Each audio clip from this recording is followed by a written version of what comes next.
22. Jesus anda sobre o mar. Evangelho de Mateus, capítulo 14, a partir do versículo de número 22, diz assim: Logo a seguir, Jesus ordenou aos seus discípulos que entrassem no barco e fosse adiante para o outro lado, enquanto ele despedia as multidões. Despedidas as multidões, ele subiu ao monte para orar sozinho e, caindo à tarde, lá estava ele só. O barco, porém, já estava bem distante, açoitado pelas ondas, porque o vento era contrário. E na quarta vigília da noite, dirigiu-se Jesus a eles andando por sobre o mar. Os discípulos, vendo andando por sobre as águas, assustaram, dizendo: É um fantasma, e gritaram de medo. Jesus, porém, imediatamente disse: Tende bom ânimo, não temas, sou eu. Respondeu-lhe Pedro: Senhor, se és tu, manda que eu vá ao teu encontro por sobre as águas. E disse Jesus: Vem. Descendo do barco, Pedro caminhou por sobre as águas e foi ao encontro de Jesus. Mas, sentindo o vento, ficou com medo e, começando a afundar, gritou: Salva-me, Senhor. Jesus estendeu a sua mão prontamente, segurou-lhe e disse: Homem de pequena fé, por que duvidastes? Entrando ambos no barco, o vento cessou. Então, os que estavam no barco adoraram, dizendo: És verdadeiramente o Filho de Deus. Tendo passado para o outro lado, alcançaram a terra de Genezaré. Reconhecendo homens daquela terra, mandaram mensageiros por toda a região e lhes trouxeram todos os que estavam doentes. E lhes rogavam que ao menos pudesse tocar na borda de suas vestes. E todos os que tocavam ficaram curados. Pai, esta é a tua palavra, será ministrada aos nossos corações nessa noite. E a minha oração é para que o teu nome seja santificado através desta mensagem, ó Pai. Que esta mensagem alcance o nosso coração, através da semente do teu Espírito Santo. Nós sabemos, ó Pai, que a nossa vinda aqui neste lugar não é em vão. Por isso, Deus, eu quero repreender todo espírito de frieza espiritual, tudo aquilo que possa atrapalhar o nosso coração de receber a tua palavra, Pai, aqui nessa noite, que seja lançado por terra. Que a ação, que a unção do teu Espírito Santo nos alcance, meu Deus, aqui neste momento. Que nós possamos começar, Deus, a sentir a glória do Senhor aqui neste lugar. Tira de nós tudo que é monótono, tudo que é frio. Começa, Senhor, a aquecer o nosso coração com a chama do teu Espírito Santo.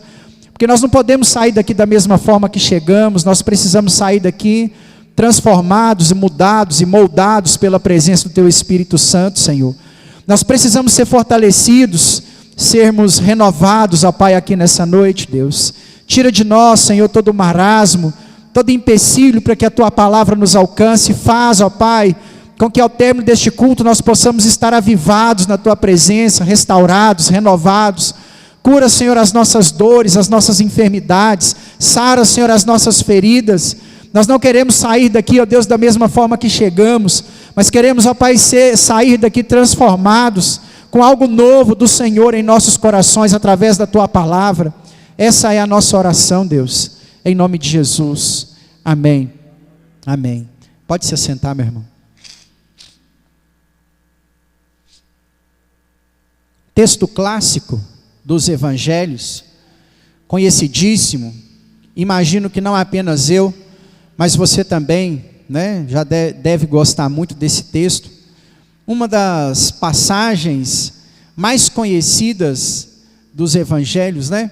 O momento que Jesus vai ao encontro dos seus discípulos por sobre as águas, e o momento também aonde Pedro fica em pé por cima das águas. Eu gosto sempre aqui nas quintas-feiras de trazer aos irmãos alguns assuntos práticos da vida cristã, da fé cristã, para que nós não possamos esquecer da nossa caminhada. Nós vivemos uma geração que tem ensinado para nós que nós olhemos para Deus apenas quando precisamos dEle, e temos em Deus uma referência apenas de receber dEle algumas coisas, e muitas vezes nós vamos deixando de lado aquilo que precisa ser prático para nós, que precisa ser constante. E uma das ações, talvez a mais importante delas, que precisa ser prático para nós, é a ação da oração. Hoje eu quero falar sobre pelo menos 3 tipos de oração que nós encontramos aqui dentro desse texto, né? Nós temos aqui 3 orações, 3 modelos de orações. Não existe um dos 3 que é maior do que o outro. Não existe uma das 3 que é mais importante do que a outra. São orações que nós precisamos fazer em determinados momentos que nós vivemos ou que nós passamos. Eu já ouvi alguns pastores ensinando que oração não resolve tudo. Eu ainda sou do pensamento que para mim a oração resolve tudo. Eu penso que se orarmos, algo Deus fará a nosso favor. Talvez você vai orar, um exemplo, por algum tipo de enfermidade que você esteja enfrentando. Talvez a enfermidade não vá embora após a sua oração. Mas eu sei que a paz de Deus, que excede todo entendimento, vai invadir a sua alma. E vai te dar força e paz para poder enfrentar essa enfermidade, ao invés de curar ela. Então eu sei que a minha oração às vezes vai trazer uma resposta de cura, de milagre, do sobrenatural. Você vai orar e a enfermidade vai embora. E tem hora que você vai orar, a enfermidade vai ficar, mas você vai se sentir mais forte após a oração. Talvez você vai orar e o seu cônjuge ou o seu filho não vai se converter naquele momento que você orar, mas Deus vai te dar força, sabedoria, testemunho, graça, para que isso aconteça lá na frente, para que você suporte o processo. Para mim, essa é uma resposta, e uma das mais importantes respostas que a oração traz para nós, não é resolver o problema. A oração, quase sempre, ela vai resolver o problema, mas não é esse o ápice da oração, não é só resolver o problema. A oração, ela vai nos ajudar a suportar o processo que nós estamos passando. O segredo da vida cristã está na oração. Quando nós olhamos para as pessoas que são mais abençoadas por Deus, se é que conseguimos ver isso, olhar isso fisicamente falando, essas pessoas são pessoas com a vida mais dedicada à oração. Quando você vê grandes ministérios, grandes igrejas crescendo, há um grupo de intercessores, né? Há um grupo de intercessores. Eu gosto muito de história da igreja, e nós temos aqui o Tiago e a Lívia, que vieram da Lagoinha, né?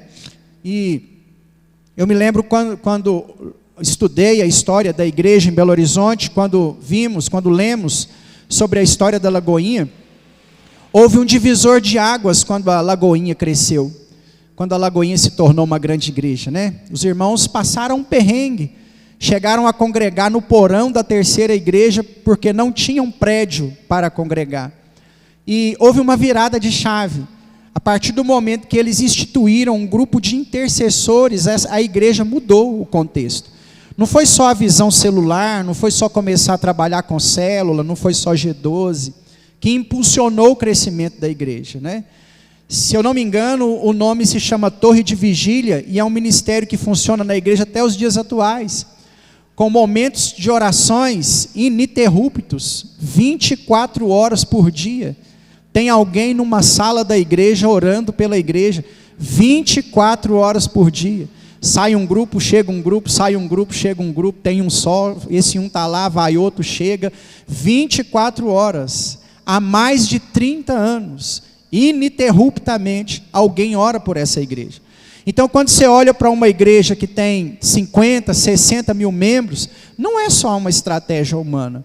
Algo Deus tem lá. Eu citei o exemplo da Lagoinha, mas é o mesmo exemplo, e eles copiaram, inclusive, isso, entre aspas, no bom sentido da palavra, da igreja do Pyeongchu, da Coreia do Norte, onde acontece a mesma coisa.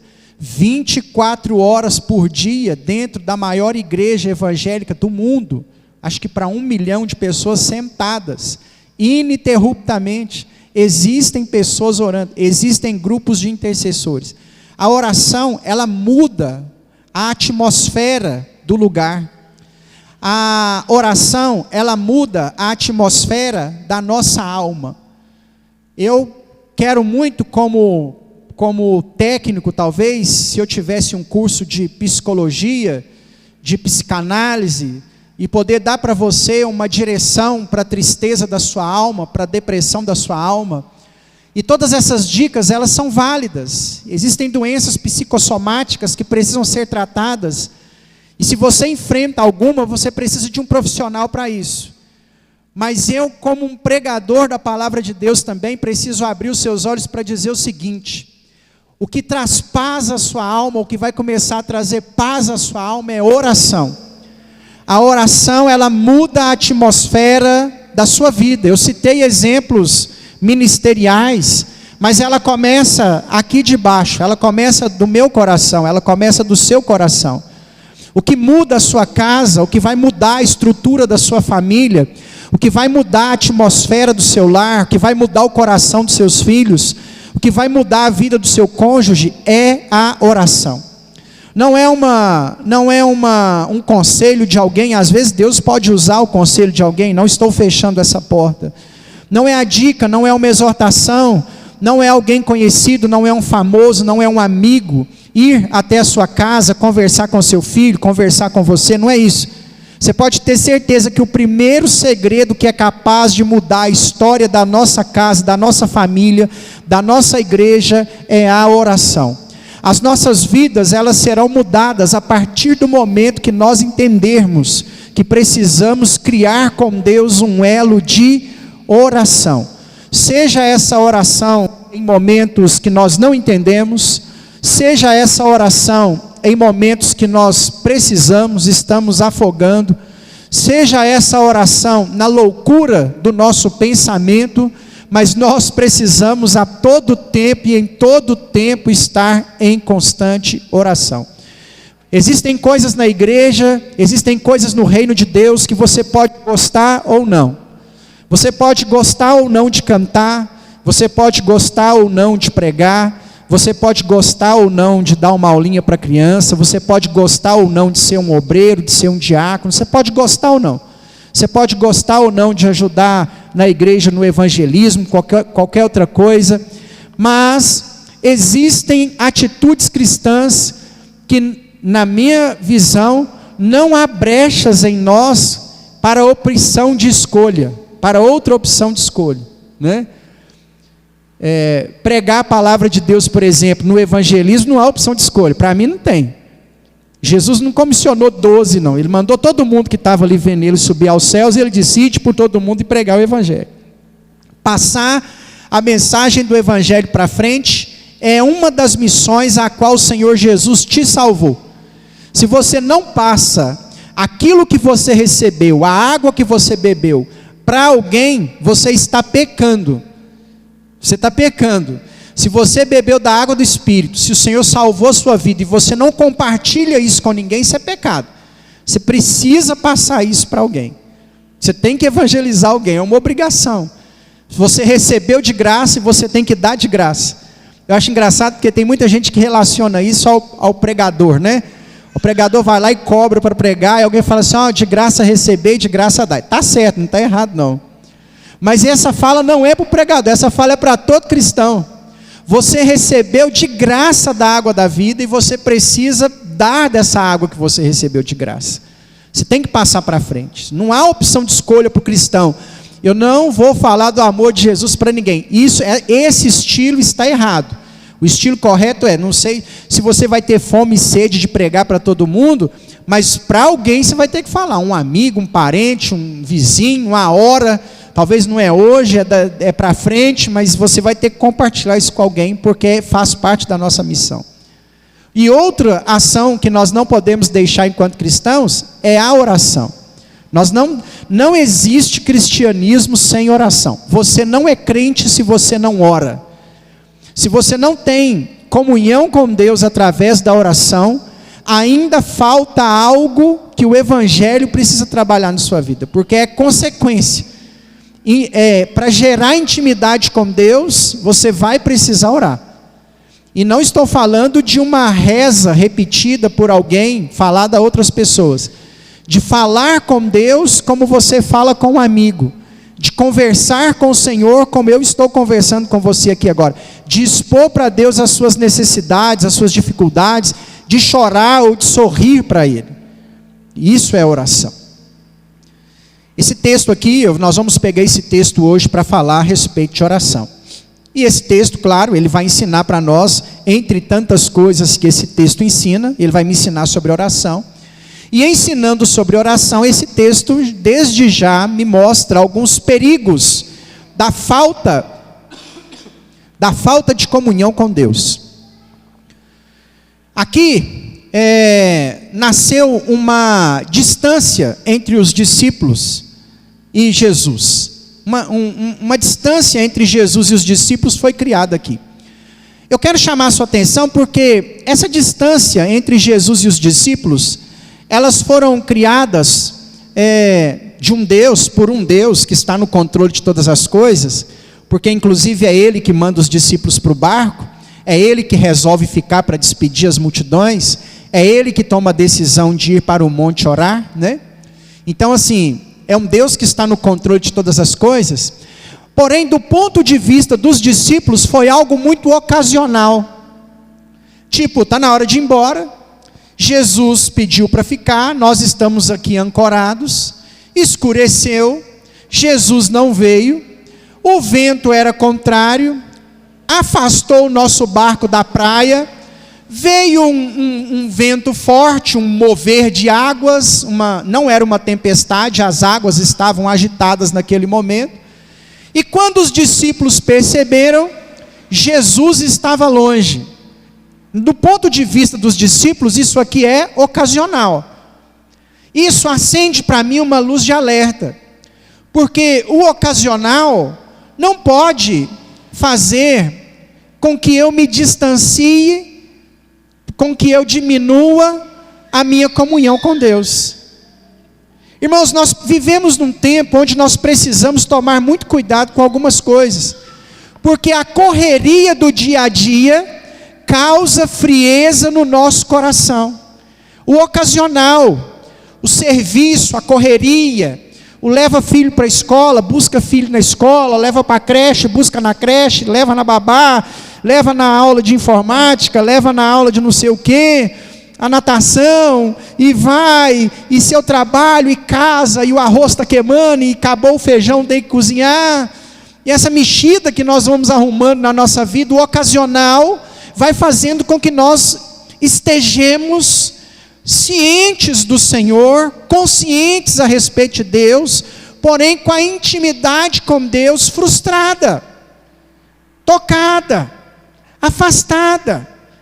Às vezes nós sabemos que Jesus está lá despedindo as multidões, sabemos que Jesus foi para o monte orar, mas nós estamos distantes demais do Senhor. O ocasional nos levou para longe da presença de Deus, e isso não pode acontecer.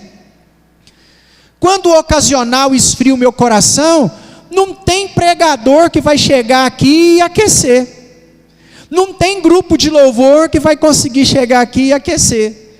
Só existe uma condição que vai fazer você sair do que o ocasional causou na sua intimidade com Deus, e vai ser a oração.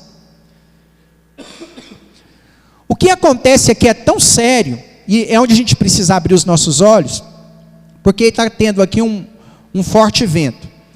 De repente, não é uma coisa natural, vem Jesus andando por sobre as águas. O ocasional esfriou tanto o coração dos discípulos, que eles não conseguem identificar que é Jesus que está chegando por sobre as águas. Porque para nós que lemos o texto hoje, que já conhecemos essa história, parece, não sei você, eu pensaria assim, se eu estou no barco e eu sei que é Jesus, e alguém vem andando sobre as águas, quem que eu vou pensar que é? Vai, Jesus. Chegou, o Senhor veio. Não é? Porque hoje eu sei que Ele é capaz de andar sobre as águas, né? Não estou julgando o meu irmão Pedro e nem os outros discípulos. Mas o ocasional esfriou tanto a fé dos irmãos, porque são irmãos, né? É Pedro, Tiago, João que está aqui, André, Felipe, Barnabé, é o pessoal, é crente. Eles já tinham visto Jesus acalmar o mar, antes desse episódio aqui. Eles já tinham visto vários sinais e maravilhas antes desse episódio aqui. Olha o que os irmãos pensam na hora que eles veem um homem andando sobre as águas. É um fantasma. Na nossa época e naquela época, fantasma é um negócio que não existe. Não, pastor, fantasma existe, eu vi. Dizem aqui, inclusive, que aqui em Lagoa da Prata tem uma luz que chama Luz da Chapada, que o pessoal que trabalha nas canas aí, os colegas do Silvio, vê mesmo, que tem uma luz no meio das canas, que segue o pessoal das canas, que anda atrás, na hora que chega a luz, não tem luz nenhuma. Talvez até você já viu, eu não duvido que ninguém, pastor, eu vi, eu acredito que você viu mesmo. Eu vou te explicar o que é a luz da Chapada. A luz da Chapada não é um fantasma, a luz da Chapada é um capeta, é um demônio, saiu do inferno lá, se transfigurou em luz da Chapada para te assustar, né? Fantasma não existe, irmãos. Fantasma não, uma alma penada, morreu, e aí está penando, eu vejo ela lá na minha casa. Você está vendo um demônio transfigurado, um fantasma não. Fantasma não existe na nossa época, e não existia na época dos discípulos. E na hora que eles veem alguém andando sobre as águas, que eles falam? É um fantasma. A nossa distância de Deus, ocasionada pelas circunstâncias diárias, né, cotidianas, elas nos afastam tanto de Deus, que nós começamos a acreditar em coisas que não existem, fantasma, alma penada, macumba, né?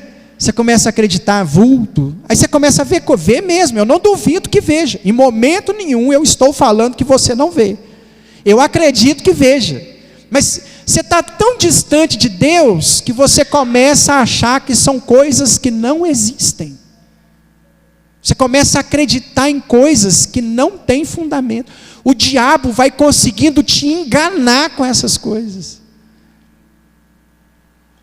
A minha casa foi uma bagunça, né? Nós fomos católicos, fui testemunho de Jeová por 6 anos, e minha mãe ainda mexeu com o centro espírita. Tinha uma vez que no meu bairro tinha um pai de santo que era casado, e ele, com as mexidas dele lá de macumbaria, a mulher dele pôs ele para fora de casa. Quem acolheu o pai de santo? Minha mãe. Não é parente, não era nada, minha mãe é uma pessoa boa, do coração bom, o homem na rua, para não virar mendigo, minha mãe vem aqui para casa. O rapaz ficou lá em casa um período pequeno, só até ele conseguir arrumar um outro lugar, mas foi lá para casa. Enquanto ele foi lá para casa, ele não podia parar os atendimentos dele, porque os atendimentos dele eram cobrados. Então ele lia lá em casa os búzios, as cartas, né? E aquela mexida, e nós frequentando testemunho de Jeová com o pai de santo dentro de casa, outra hora ia na igreja católica, uma mexida danada. E aí o pai de santo lá em casa. Irmãos, porta abria e fechava sozinha, panela do armário caía, a panela abria a porta do armário e caía para o chão, televisão ligava sozinha, luz acendia e apagava. Acontecia mesmo, eu falo para você, acontecia. Escutava passo de gente assim passando perto de você e não tinha ninguém. Mas era um espírito do pai de santo? Não, era um demônio, era um capeta, né? Se transfigurando, enganando, fazendo a gente acreditar naquilo. Porque quando a nossa comunhão com Deus vai sendo afetada, eu citei um exemplo exagerado, talvez você não vai chegar nesse nível, porque nesse período aí eu era cego, né? Eu não era convertido e tudo. Você não vai chegar nesse extremo, mas você vai começar a acreditar nisso. Nós não podemos deixar a nossa comunhão com Deus ficar afetada. Meu irmão, acorda para a sua vida cristã.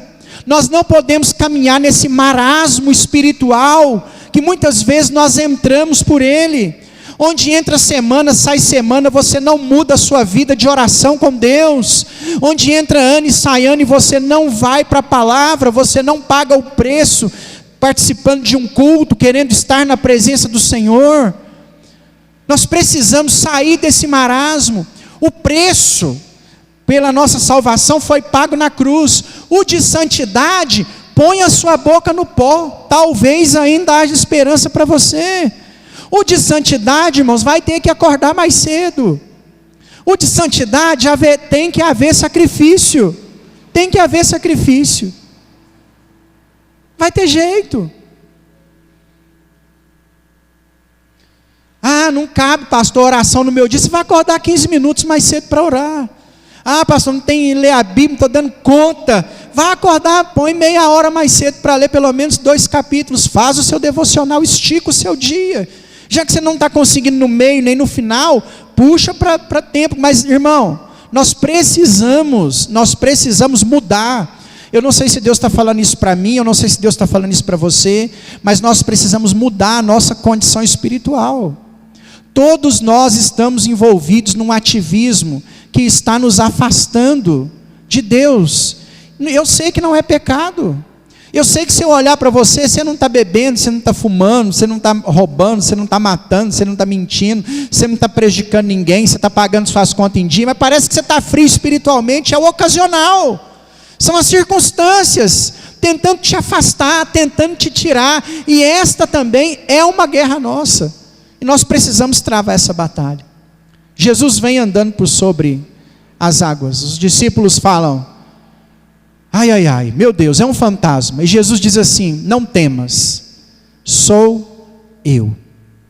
Aí Pedro vai fazer a primeira oração, né? Não temas, sou eu. Versículo 28, respondeu Pedro: Senhor, se és tu, mandas-me que eu vá ao teu encontro por sobre as águas.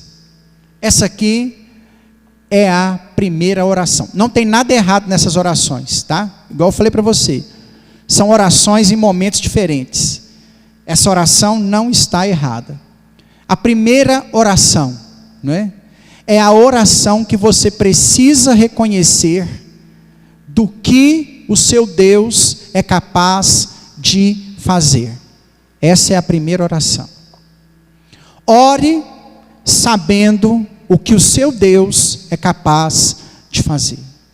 Na hora que Pedro ouviu a voz de Jesus, ele vai pedir um sinal. E não tem nada errado nessa oração. Se és tu, manda. Por que Pedro faz essa oração? Porque ele tinha consciência de que se é Jesus, e Jesus falasse para ele ir, ele iria ir por sobre as águas, entendeu? Ele crê no que Jesus pode fazer. Quando existem orações que nós vamos fazer, e talvez seja a oração que você precisa fazer hoje, a oração crendo no que o seu Deus pode fazer. O que Deus pode fazer por você nessa noite? Você sabe o que Ele pode fazer? Ele pode trocar o coração de pedra pelo coração de carne. Ele pode curar a enfermidade. Ele pode abrir a porta. Ele pode mudar a estrutura da sua casa. Ele pode. Se a gente olhar para a história bíblica, a gente vai ver que Ele pode infinitamente mais do que aquilo que nós pedimos ou pensamos. Porque para Ele, um mar, Ele pôde abrir. Um sol, Ele pôde parar. Aliás, Ele pôde retroceder a sombra do relógio de Acás. Fazer o sistema do universo girar em sentido contrário, para mostrar para um rei que ouviu a oração do profeta. Quando você ora, você precisa entender o que o seu Deus é capaz de fazer. O seu Deus, Ele alcança onde o médico não alcança. Ele chega onde a ciência não chega. Ele abre porta que não existe, Ele abre, Ele faz porta. Talvez é a oração que você está precisando fazer. A oração crendo naquilo que Deus é capaz de fazer. Para surpresa de Pedro, a resposta da oração foi: vem. Porque talvez o Pedro pensou que a resposta seria outra. Eu não sei. Na minha cabeça, a pergunta do Pedro, ela é uma pergunta que não é para essa resposta, vem. Embora, imediatamente, ele desceu do barco e foi, né? Porque quando Jesus diz vem, quando Jesus fala para Pedro assim, vem, Jesus agora joga a responsabilidade para o Pedro. Ou seja, o Pedro agora tem que acreditar, ele reconheceu falando que o Senhor poderia fazer. Agora ele tem que acreditar que aquilo realmente pode acontecer. É aquela oração que muitas vezes você pergunta para Deus assim, vamos supor que apareceu uma porta de emprego para você mudar de trabalho. Aí você ora a Deus, fala, Deus, será que eu troco de trabalho? Aí Deus vira para você e fala assim, troca, pode mudar, trabalho, serei contigo. Vivi uma experiência dessa há 7 anos atrás, né? Ô dúvida cruel, não é só você, meu irmão, que tem essa dúvida, eu também tive. Trabalhava lá na Alto Cecília, e a Gominha chamando para trabalhar, e eu relutei 6 meses.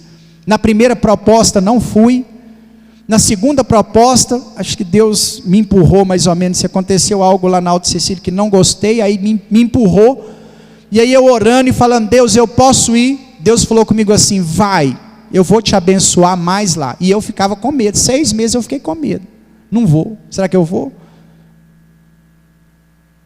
Deus te dá a oportunidade de trocar de trabalho, e você fica na dúvida, quando você deveria ir, Deus já falou para você ir, então vai, fica em pé por sobre as águas, entendeu? Jogou a responsabilidade para o Pedro, vem, você reconheceu o que eu posso fazer, agora eu quero ver se você acredita que eu posso fazer, porque isso me ensina que quando eu oro e peço para Deus, eu devo agir. Na minha oração, Deus não vai agir se eu ficar de bracinho cruzado, esperando só Ele fazer. Eu gosto muito dos significados das palavras, principalmente relacionado à oração, né? Oração é orar mais ação, é orar e agir.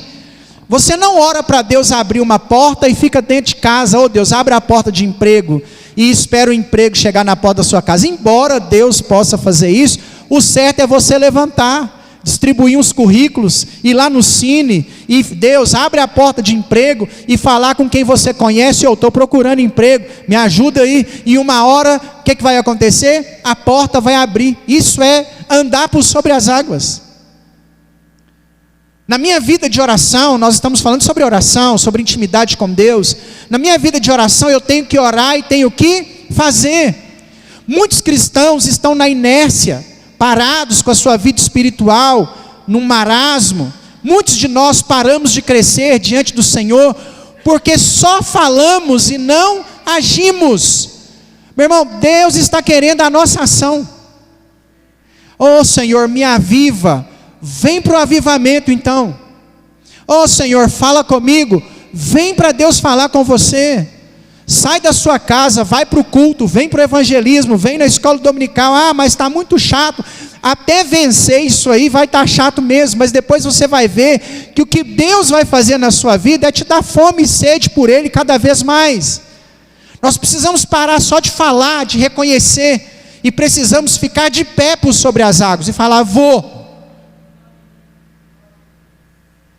Quem sabe não é nesse culto que Deus fala com você, quem sabe não é no culto de domingo, quem sabe não é na escola dominical, quem sabe não é no evangelismo. Por isso que você tem que ir, você tem que agir, você tem que fazer.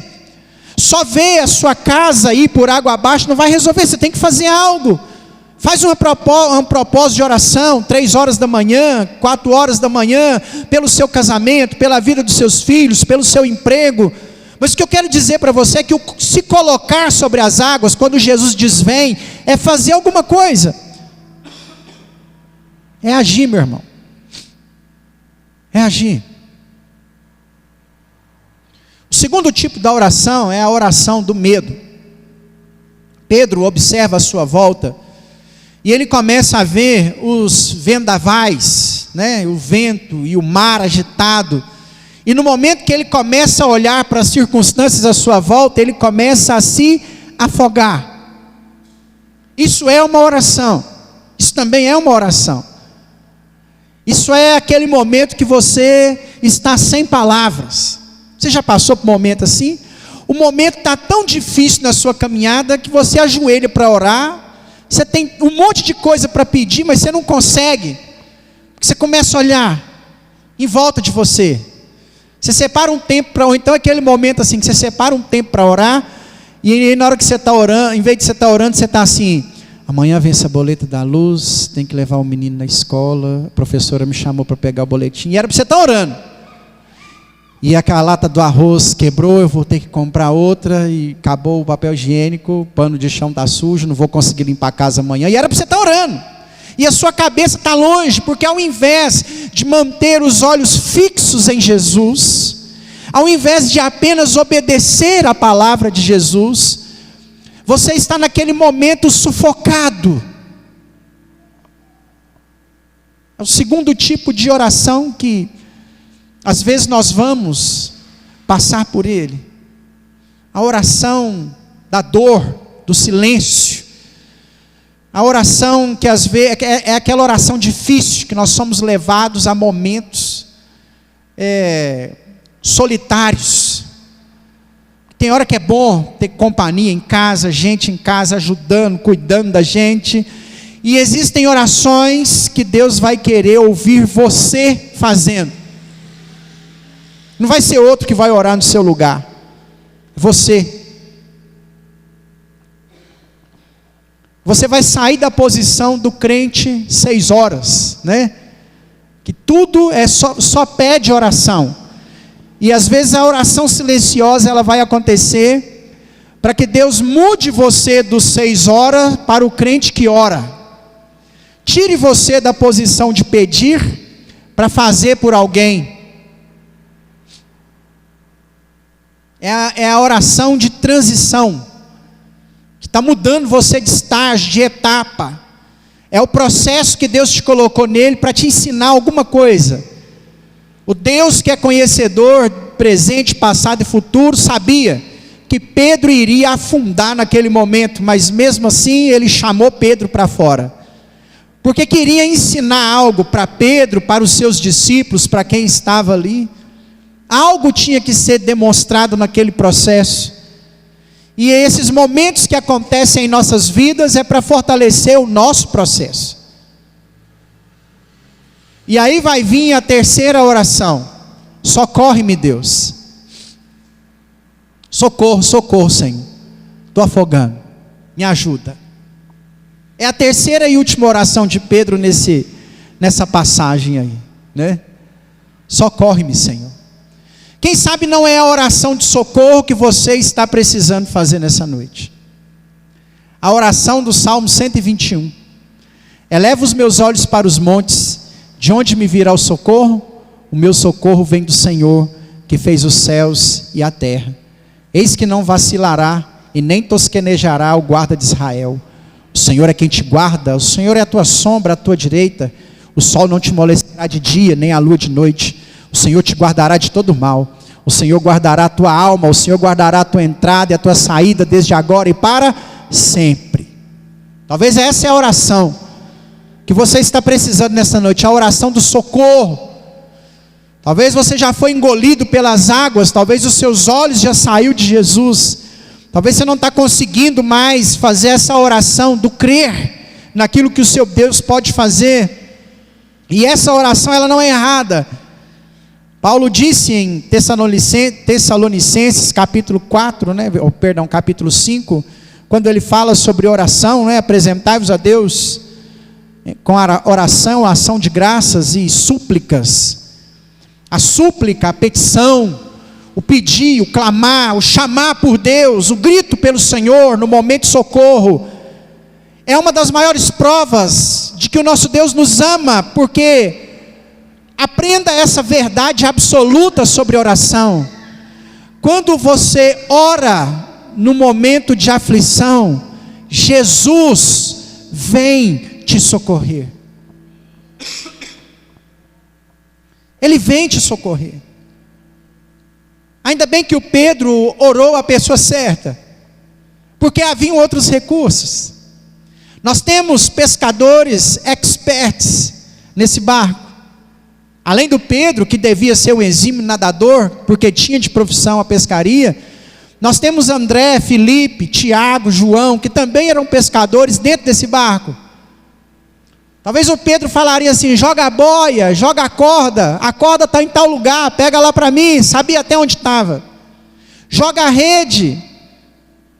Talvez o Pedro tinha outro sinal, mas ele não chama pelo João, pelo Tiago, pelo André, pelo Felipe, ele não chama pela técnica da pescaria. Ele fala: Senhor, socorre-me. Socorre-me, Senhor. É a Ele que você tem que pedir socorro, porque é Ele, só Ele que pode vir te socorrer. É a Ele que você chama quando a tempestade vem. É a Ele que você precisa chamar quando tudo vai de mal a pior. O dia que Deus te leva no vale da sombra da morte, é por Ele que você tem que chamar. O dia mal, dito por Paulo em Efésios capítulo 6, quando o dia mal chega, é por Ele que você tem que chamar, é a Ele que você tem que clamar. E quando você ora a Ele, é Ele que vem te socorrer, é Jesus que vem atender o seu clamor. E o Senhor sempre estenderá a mão para te tirar das águas que te engoliram. Ele quer nos tirar, irmãos. Ele quer nos tirar desse ocasionalismo que nós entramos nele. Ele quer nos tirar dessa condição deplorável, miserável. Eu comecei essa mensagem falando sobre intimidade com Deus, e é este o lugar que Deus quer nos levar. A um grau de intimidade mais profundo, a você ouvir a voz do Senhor falando com você a cada dia, a Deus cuidando de você a cada momento, direcionando a sua vida sobre as decisões que você precisa tomar. Deus quer isso para nós. Nós precisamos alcançar esse nível de intimidade com Ele. Clame pelo Senhor, chame pelo Senhor. Não sei qual momento de oração você está vivendo, se é o momento de reconhecer aquilo que seu Deus é capaz de fazer, se é o momento onde você está aprisionado, atribulado pelas situações que te rodeiam, ou não sei se você já está sendo engolido pelas águas, mas Deus te trouxe aqui nessa noite. Dá tempo de clamar a Ele e dizer a Ele: Senhor, Senhor, me socorre, me socorre. E Ele virá, meu irmão, te socorrer em nome de Jesus. Se coloque de pé.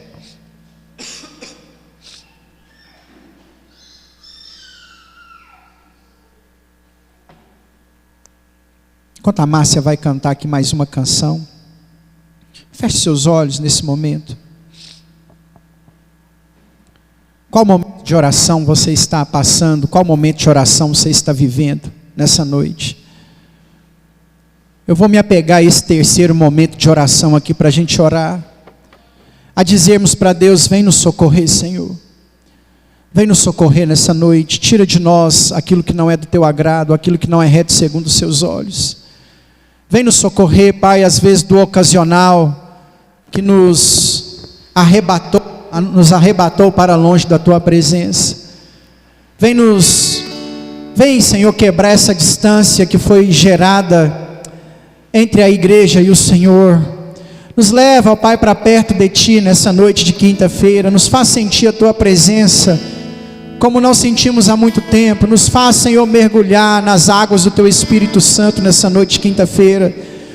Vem nos socorrer, Senhor. Faz com que nós possamos sair por essas portas tendo a certeza de que algo o Senhor tocou em nossos corações aqui nessa noite. Nós clamamos ao Senhor, Deus, por misericórdia. Vem nos socorrer, Pai.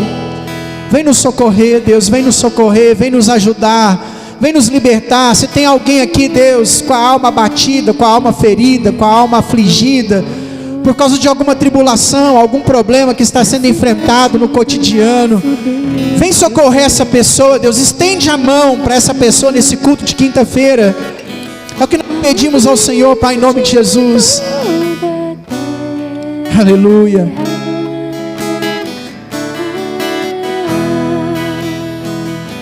Grande é o Senhor em quem nós temos a vitória.